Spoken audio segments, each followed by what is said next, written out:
Music licensing reimagined.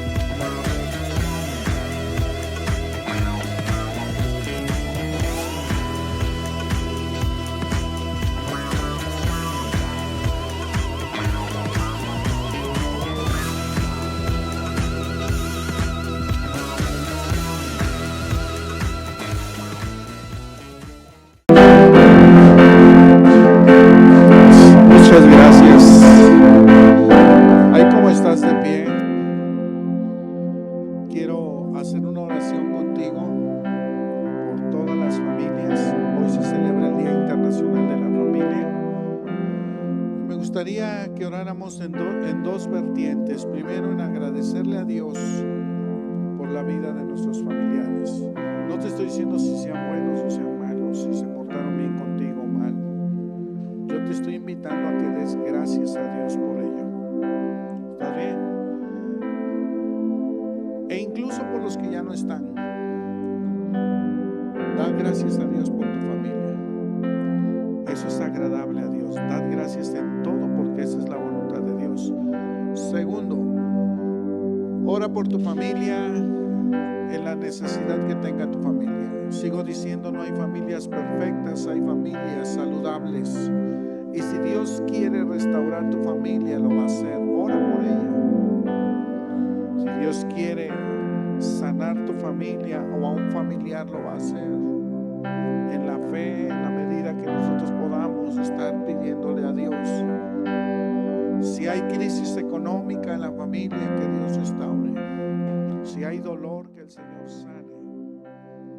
Porque Dios ama a las familias. ¿Cuántos lo saben?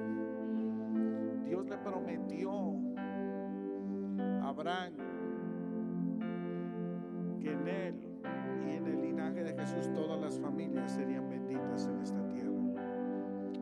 Y máxime, si tienes a tu familia cerca, dale gracias a Dios. Y si no tienes una familia, por extensión, que se llama iglesia, oremos. Padre, te damos gracias por cada una de las familias que están acá y por las que no están acá, Señor. Gracias por cada integrante de la familia, Padre. Gracias por su amor, su comprensión. Gracias, Dios, por que a ti te ha placido, Señor, bendecir a cada familia, aún por los que ya no están también. Gracias por ello. Gracias, Padre, porque tú has sido bueno. Pero también te pedimos una restauración para las familias, una bendición para cada una de las familias. Si necesitan sanidad, que haya sanidad. Si requieren una restauración en lo moral también, Padre, en lo espiritual, en lo económico, haz un milagro en medio de cada familia, porque tú amas las familias.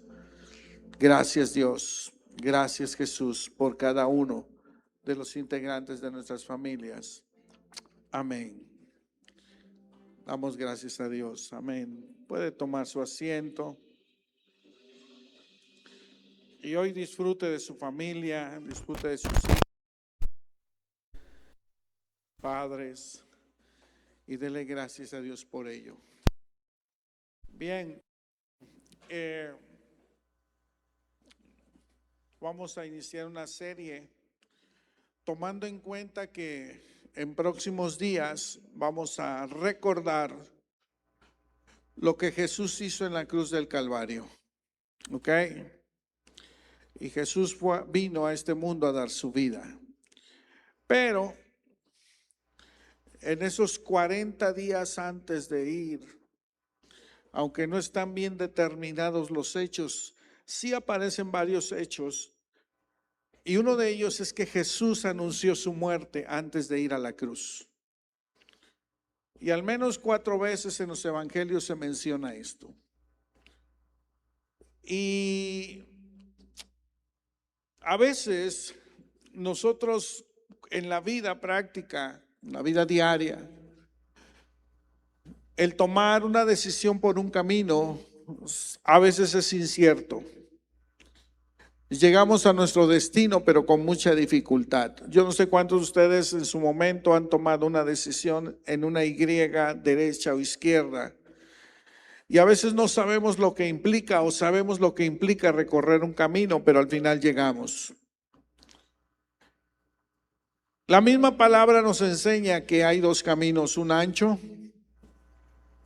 y un angosto. Y muy pocos caminan por ese camino angosto porque no es fácil. Hay momentos en la vida cristiana donde seguir a Dios no coincide en lo que queremos, en lo que esperamos. A veces seguir a Dios se nos llena la vida de ilusiones, producto también de una atmósfera que te crean y que te dicen todo va a estar bien, nunca va a haber dolor, nunca va a haber lloro, todo es felicidad. Y cuando nos confrontamos a lo contrario que creemos, entonces dudamos si vamos por el camino de la vida. Amamos a Jesús, creemos en Él, pero cuando en el camino, el recorrer ese camino incluye sufrimiento, incluye renuncia, pérdida, hay algo dentro de nosotros que se resiste humanamente. Hoy vamos a hablar y vamos a leer un pasaje de las veces que Jesús anunció su muerte y un pasaje que nos va a confrontar con una verdad central del Evangelio. Y la verdad central del Evangelio es que no hay discipulado sin cruz. Otra vez, no hay discipulado sin cruz. Y para esto quiero que vayamos a la Escritura y después oramos. Y quiero, bueno, antes de leer, mejor voy a ir verso a verso. Vamos a Mateo 16, 21 y ahorita leemos y voy explicando verso a verso. Pero ¿qué te parece si oramos para tener la disponibilidad en la palabra? En la mañana decía que si hoy seguir a Jesús y ser discípulo implica algo tan fácil, entre comillas, y sencillo para algunos como es guardar tu celular durante la prédica, eso que sea el costo de seguir a Jesús. Algo tan fácil, algo tan sencillo. Porque si no puedes guardar tu celular mientras estamos, o sea, menos vas a poder otra cosa. O sea, yo acepto aquel que dice, oye, esto me parece bien, saca su celular, toma una foto, que nunca la vuelve a ver, pero bueno, toma una foto en la pantalla y dice, esto me gustó. No, pero es igual que mis estudiantes, ¿no? Le toman fotos al pizarrón o eso, jamás lo vuelven a ver. O ya no toman notas, ¿no? Si tú eres una persona muy importante, tienes el permiso de salir, contestar, escribir y te regresas, ¿sale? Y esto aplica, lo dije en la mañana, desde la pastora hasta el chico más pequeño que esté aquí. Porque si eso implica seguir a Jesús y ser discípulo, es disciplina. ¿Ok? Bien, ¿te parece que oremos? Padre, te damos gracias por este momento, por esta parte que, Señor, nos corresponde a nosotros hoy poner atención a tu palabra. Estamos aquí porque estamos dispuestos a escuchar tu palabra y no queremos que nada impida el que podamos escuchar tu palabra hoy a nuestras vidas. Te damos las gracias en el nombre de Jesús. Amén. No sé cuántos de ustedes han escuchado una frase que dice, si duele, evítalo. Si te incomoda, aléjate. Si no te hace feliz, déjalo. Eso es una frase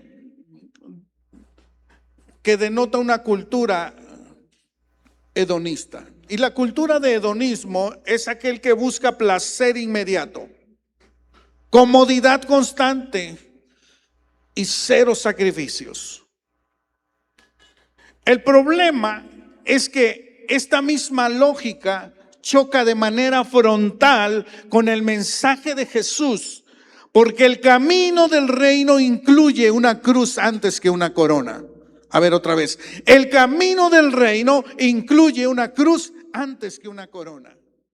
La mayoría de nosotros estamos ilusionados con una corona de la vida eterna, pero nadie de nosotros se ilusiona con cargar una cruz todos sus días de su vida.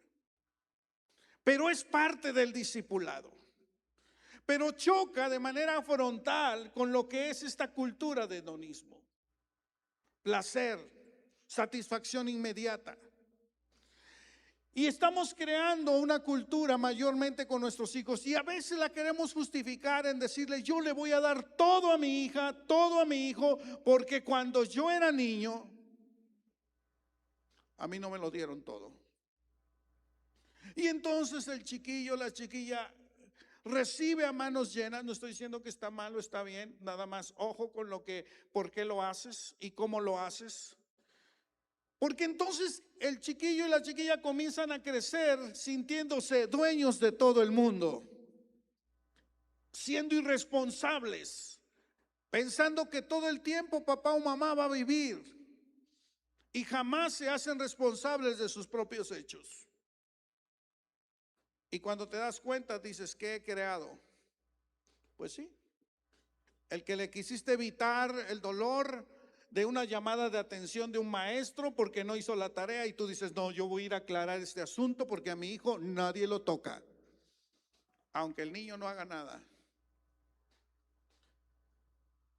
¿Por qué? Porque queremos evitar el sufrimiento, porque queremos evitar el que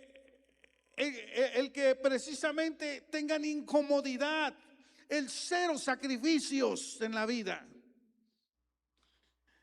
Y la palabra de Dios nos menciona en Mateo 16, una de las veces que Jesús anunció que Él iba a morir.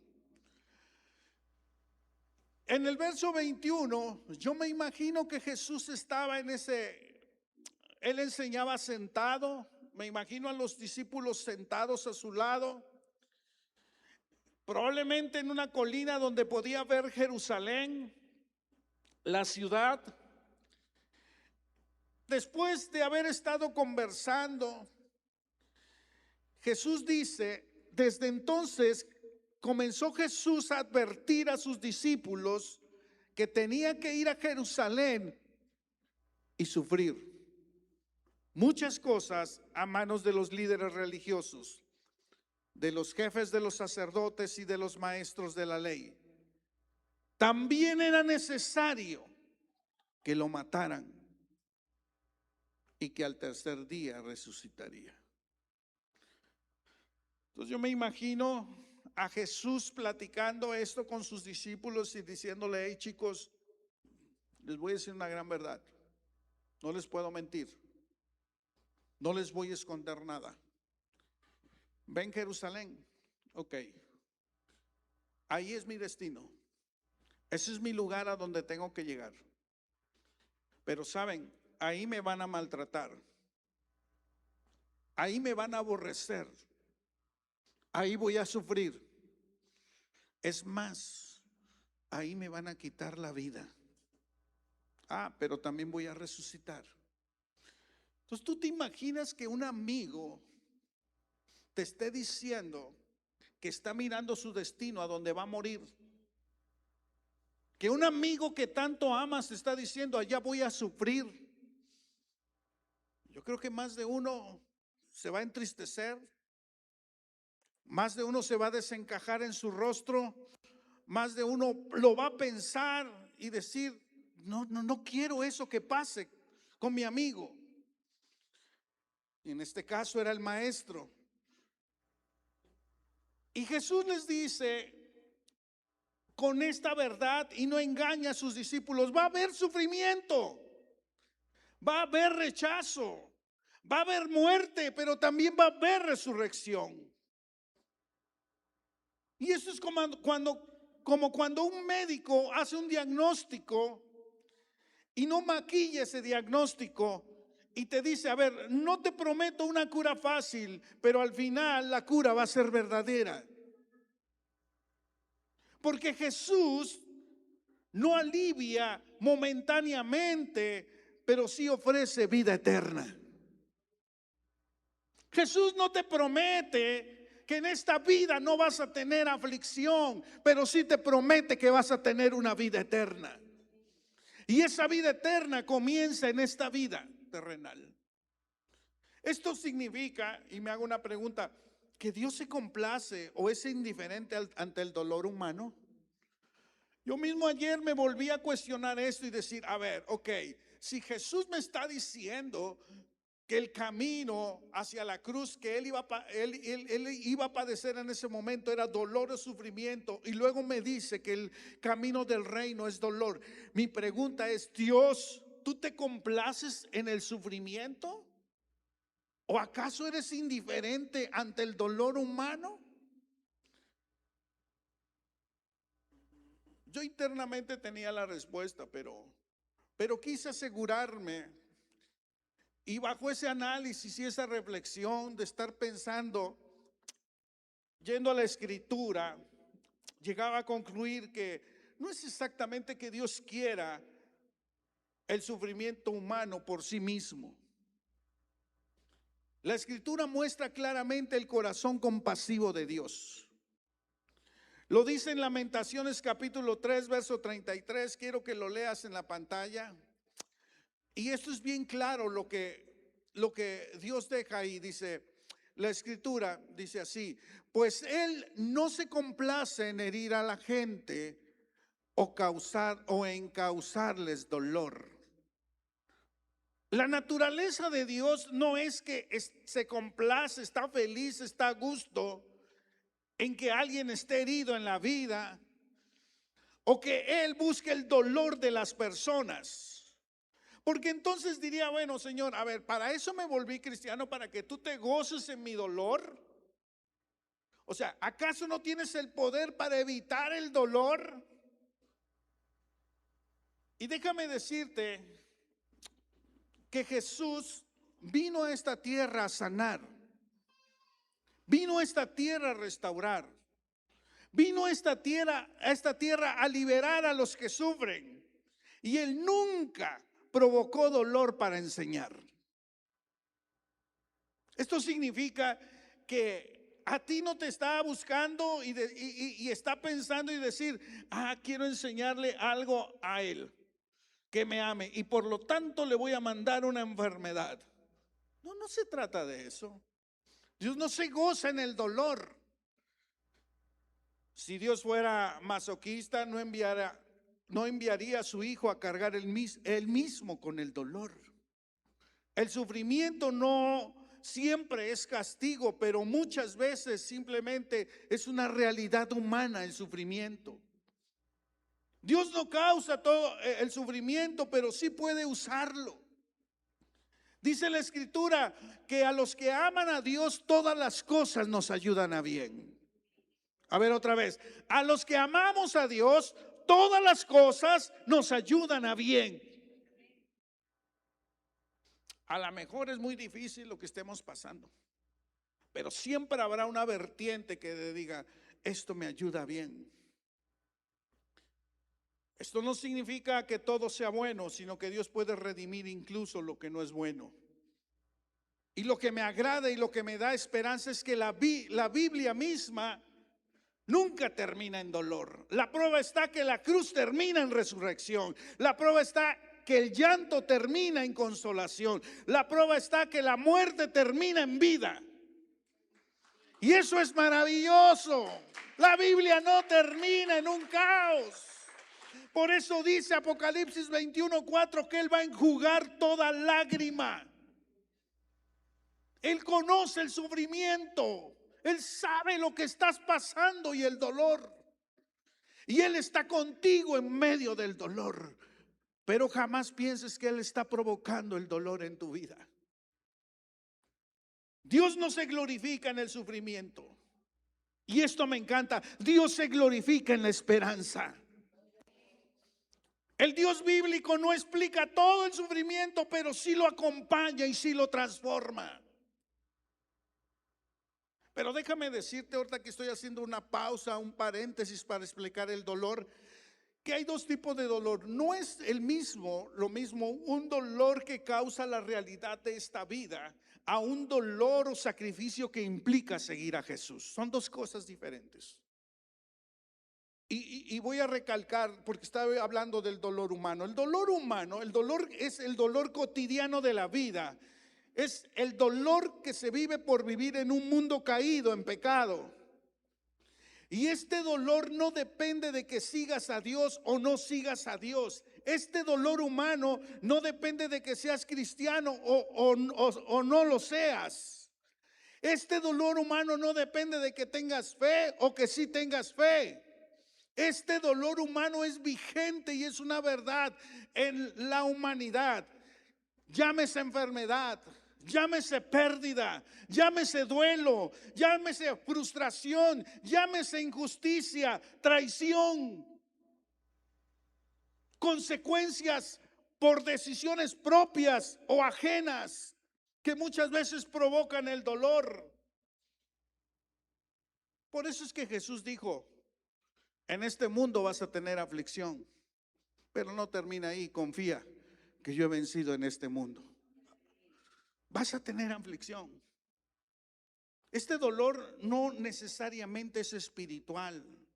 Este dolor no es necesariamente redentor en sí mismo. Es parte de la condición humana. Dios no lo provoca, pero nos acompaña y nos consuela en medio del dolor. Cuando tú entiendes esto, empiezas a entender que la naturaleza de Dios no es causarte dolor, pero que esta vida es la que te causa dolor. Y puedes ir con ese dolor en tu vida, pero Dios conoce el dolor. Él se manifestó en la tumba de su amigo Lázaro y lloró ahí porque sabía lo que era el dolor. Y lo he dicho una y lo seguiré diciendo una y mil veces: no es lo mismo pasar un problema y un dolor sin Cristo que pasar un problema tomado de la mano de Dios.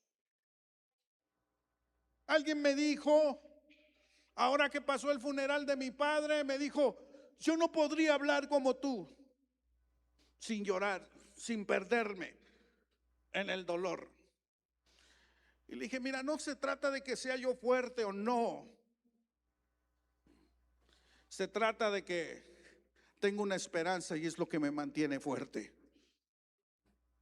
Se trata de hablar parado desde la fe en Cristo Jesús. Y eso es bien importante, porque te vuelvo a repetir, no es lo mismo pasar un problema sin Dios que con Dios. Ahora bien, una enfermedad, un accidente, una crisis económica no son sufrimientos por seguir a Cristo. Eso es dolor humano.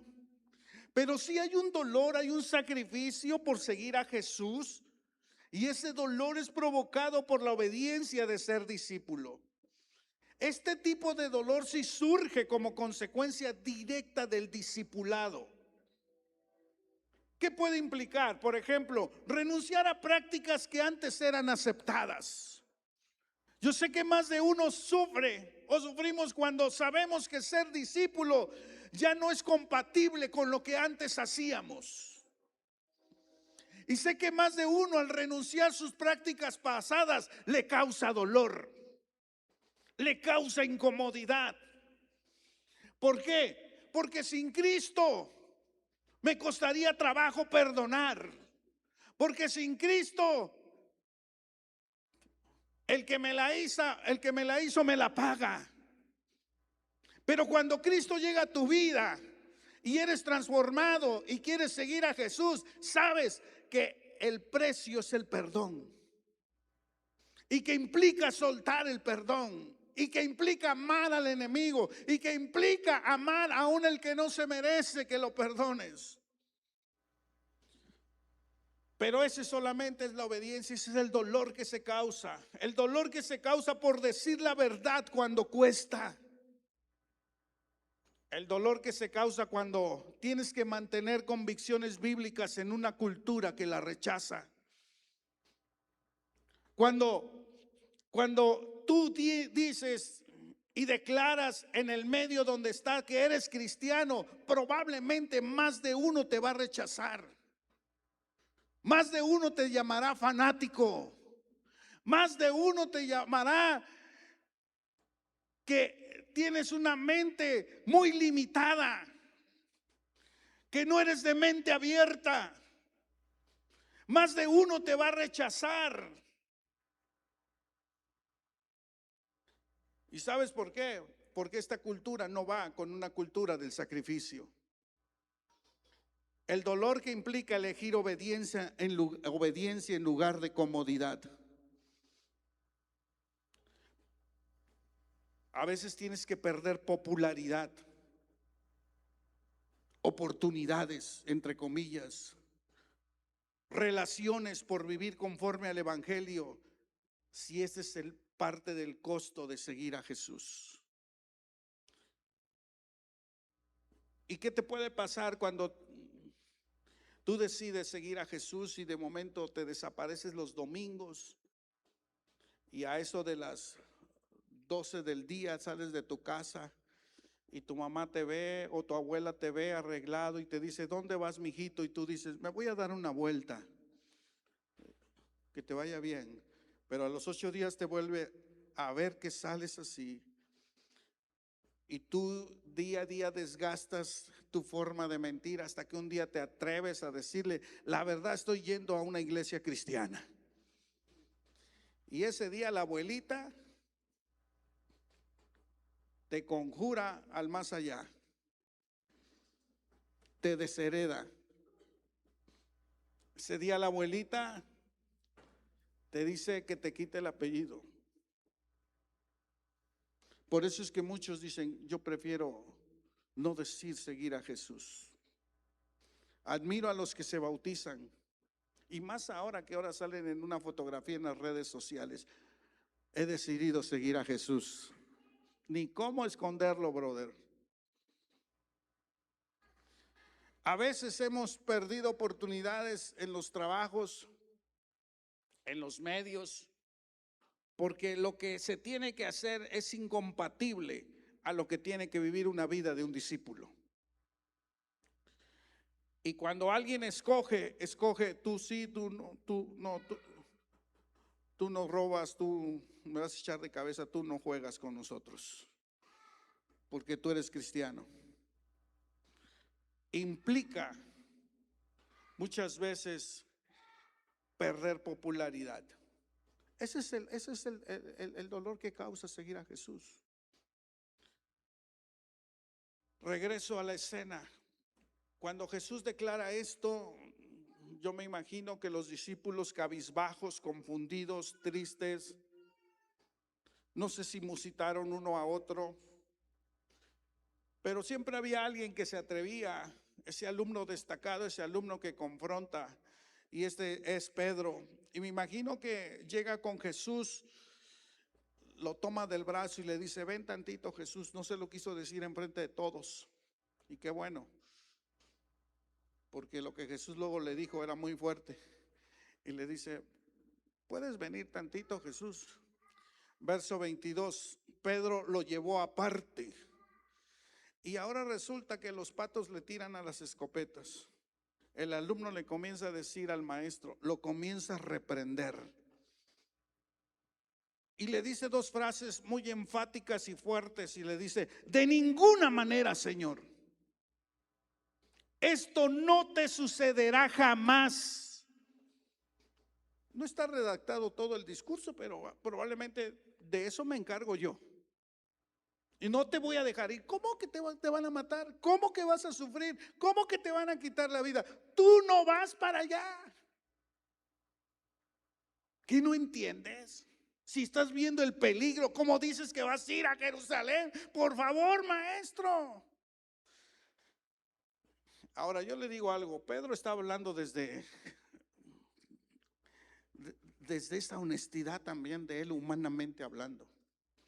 Y ahí tienes a un Pedro que habla desde el cariño, pero también empieza a suceder una cosa cuando el amor se mezcla con el pensamiento de esta cultura. Y él comienza a hablar desde una lógica muy humana y le está diciendo a Jesús: evita el dolor, vamos a proteger la comodidad, rechaza el sacrificio. Porque el hedonismo espiritual normalmente te va a decir: mira, Dios no quiere que sufras en ningún momento. Pero la Biblia dice: Dios usa incluso el sufrimiento para redimir.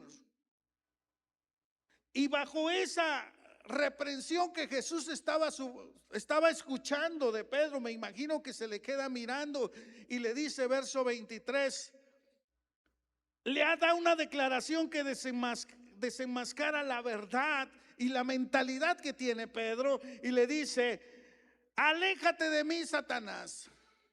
¿Quieres hacerme tropezar? No piensas en las cosas de Dios, sino en las cosas de los hombres. O sea, tu mentalidad está a nivel de una cultura de hombre. No estás viendo más allá de lo espiritual. Jesús no rechaza a Pedro, pero sí rechaza la mentalidad que requiere o que quiere un reino sin cruz. Es como si alguien te dice: te vas a graduar sin estudiar.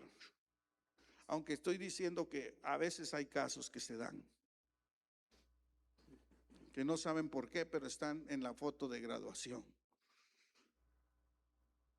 Es como que alguien se ilusiona en tener músculo y nunca va al gym y no tiene una disciplina de ir al gym, y lo que tenemos es la dieta T, tacos, tortas, tostadas y todo lo demás, tortilla. Y nos vemos al espejo y decimos: ¿por qué no tengo músculo? Pues porque no tienes una disciplina, o no tengo una disciplina. Es como querer cosechar donde no es sembrado. La fe sin sacrificio es solamente un recurso, es un discurso religioso. Y entonces Jesús hace un llamado radical al discipulado en una cultura hedonista. Verso 24. Esto está, creo que lo has escuchado más de una vez. Pero este llamado a una cultura, en medio de una cultura hedonista, dice: si alguien quiere ser mi discípulo, a ver, a nadie está obligando. Los discípulos en este tiempo la cacharon perfectamente. Tal vez en esta cultura hoy no cachamos esa frase. ¿Por qué? Porque en el tiempo de Jesús, ser discípulo de un maestro era un gran honor. Es más, el discípulo no elegía al maestro, el maestro elegía al discípulo. Y ser discípulo en los tiempos de Jesús era caminar con un maestro 24/7. Es más, se lo llevaba a su casa para enseñarle a vivir un estilo de vida. Y era un gran honor el decir: él es mi maestro. Porque le enseñaba todos los días cómo actuar, cómo caminar, cómo forjarse. Por eso es que la palabra discípulo, sigo diciendo, viene de disciplina.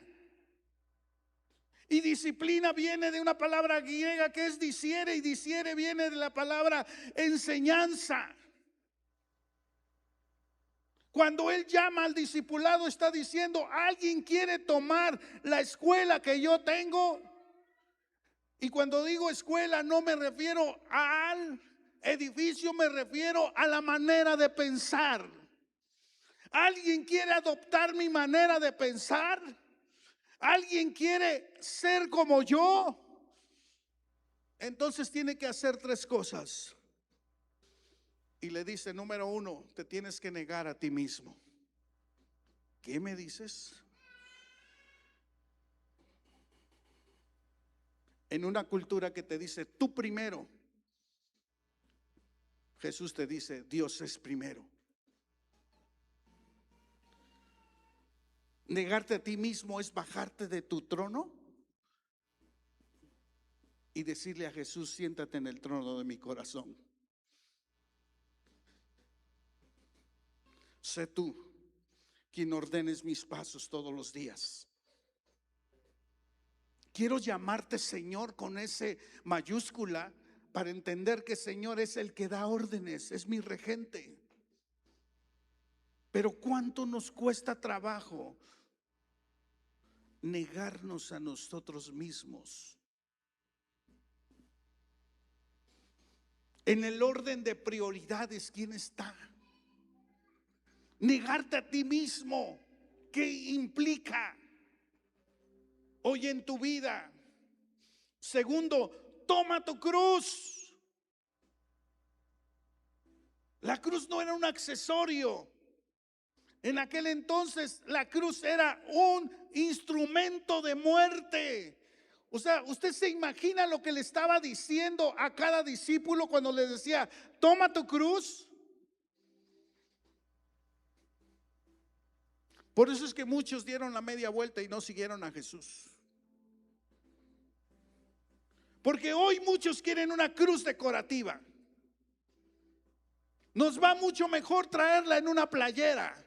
Nos va mucho mejor tatuarla en la piel. Nos va mucho mejor traerla colgando en una cadena. Nos va mucho mejor tenerla decorativa en la puerta. ¿Por qué? Porque no hemos entendido que Jesús hablaba de matar el ego. Que Jesús hablaba de matar el orgullo. Que Jesús hablaba de matar ese autocontrol que a veces nos lleva a un punto de decir, yo primero, yo puedo, no te necesito. Pero por eso hemos fracasado en muchas partes de nuestra vida, porque a Dios lo hemos dejado fuera de la ecuación. Por eso es que no podemos seguir avanzando, porque a Dios le decimos sí, pero no quiero todavía tomar mi cruz. No todo dolor es cruz, pero toda cruz implica dolor. 3, seguir a Jesús. Escúcheme bien. Dios no quiere admiradores. Dios no quiere aplaudidores. Dios no quiere fans. ¿Sabes qué Dios quiere? Seguidores, discípulos de Él. Discípulos que entiendan que caminar en pos de Él implica un sacrificio. Y si tu sacrificio hoy es venir en el sol, tómalo como eso. Si el sacrificio hoy es negarte a no usar el celular tanto, implícalo como eso. Si el sacrificio hoy es decir, dejé todo en casa, llegando lo arreglo porque hoy es el momento de venir a escuchar una enseñanza que me forje en la vida, que me haga disciplina en la vida, tómalo como eso. Pero muchos quieren seguir a Jesús de lejos. Quieren seguir a Jesús, no es darle like. Qué padre Jesús, échale ganas. Lo que hiciste por mí está muy, muy bonito, me hace llorar en Semana Santa, pero yo seguiré haciendo mi vida. Es caminar detrás de Él. A veces ese camino es cuesta arriba.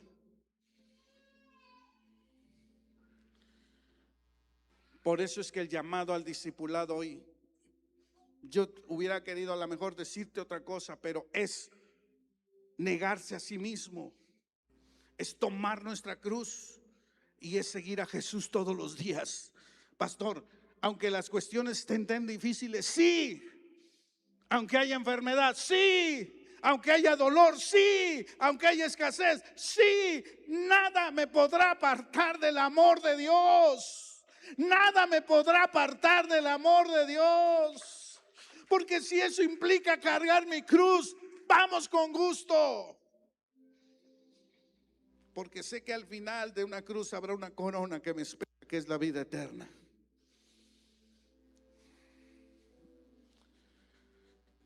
Termino con esto. La gran paradoja que el hedonismo no puede entender y no va a poder entender jamás es lo que dice el verso 25. Porque el que quiera salvar su vida la perderá, pero el que pierda su vida por mi causa la encontrará. El hedonismo te promete placer sin límites, libertad sin reglas, felicidad sin compromiso. Pero al final te produce un vacío, te produce ansiedad, te produce una identidad frágil. Pero Jesús nos enseña que la vida verdadera se encuentra en la entrega, no en el egoísmo. Conclusión. La cruz hoy, en una cultura que huye del dolor, una cultura que hoy te dice evita el dolor, el mensaje de la cruz es una contracultura. ¿Por qué? Porque mientras el mundo te dice cuida tu vida, Jesús te dice entrega tu vida. Y yo no sé cuántos de ustedes han entregado su vida al Señor. ¿Cuántos de ustedes han dicho mi vida la rindo a Jesús? La cruz no es castigo, oígalo. La cruz es transformación. La cruz no es castigo, es una puerta a la resurrección. Es donde se muere el yo y nace la verdadera vida. Perder la vida por Cristo es perderlo, no es perderlo todo, óigalo. Es encontrar lo que el placer jamás te podrá dar. Y yo sé que más de uno acá ha decidido seguir a Cristo, a pesar de la dificultad de la vida, a pesar de lo que te cueste dejar lo que más te agrada. Dios quiere sentarte en el trono de tu corazón. Dios quiere que tú abras tu corazón y puedas rendir toda tu vida a Él y decirle: Señor, ayúdame a ser un discípulo que te siga todos los días. Aunque el refrigerador esté lleno o esté vacío, yo te seguiré todos los días. Aunque hoy la cartera tenga lo básico, yo te seguiré, Señor. Aunque hoy por dentro me estoy despedazando en el dolor, pero yo te seguiré, Señor, a pesar de todo. Si eso es tomar mi cruz, decido seguir a Jesús, porque Él me ha prometido, más allá de esta vida, una vida eterna. Así que, qué hermoso y qué bello. Termino con esto. Ahora que pasó el funeral de mi padre, más de una persona me testificó acerca de lo que pudo vivir en medio de eso. Y yo le di gracias a Dios porque aún muerto mi padre seguía predicando. Eso es maravilloso. Pero ¿sabes cuál es el reto? ¿Qué de tu vida, qué de mi vida después de que moramos? ¿Se va a poder decir que fuiste un verdadero discípulo? ¿Que cargaste la cruz todos los días de tu vida? ¿O tendremos que callar y guardar silencio? Porque sabemos que en tu vida, o supimos que en tu vida, hubo puntos en donde abandonaste la cruz.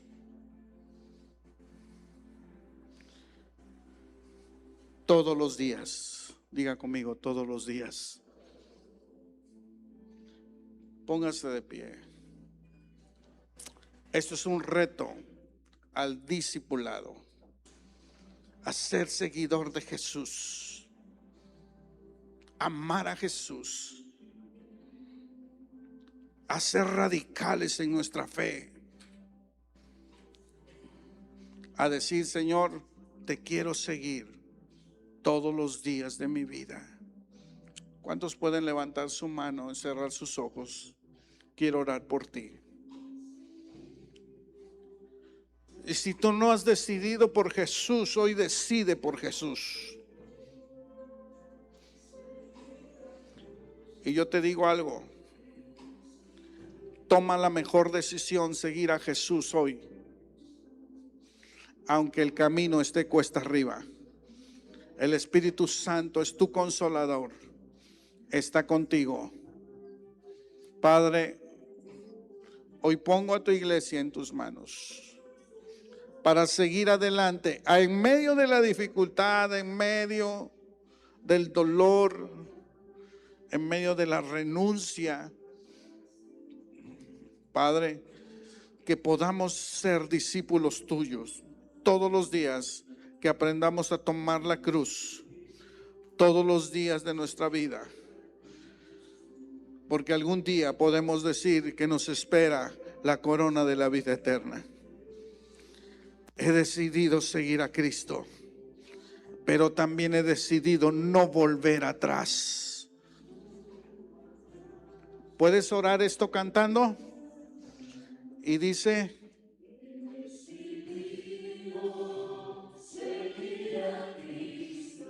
¿tú lo crees?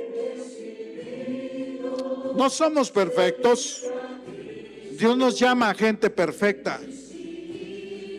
Dios llama a gente que se decide seguirle. Vamos, decláralo con fe. Decláralo con fe. Esta decisión en vida, esta decisión hoy, decisión razonada.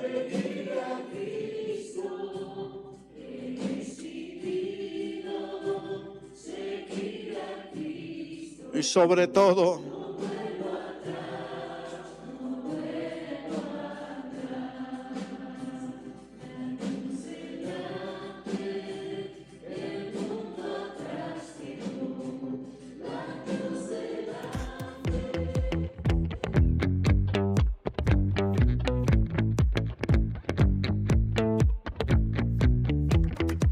Artlist.io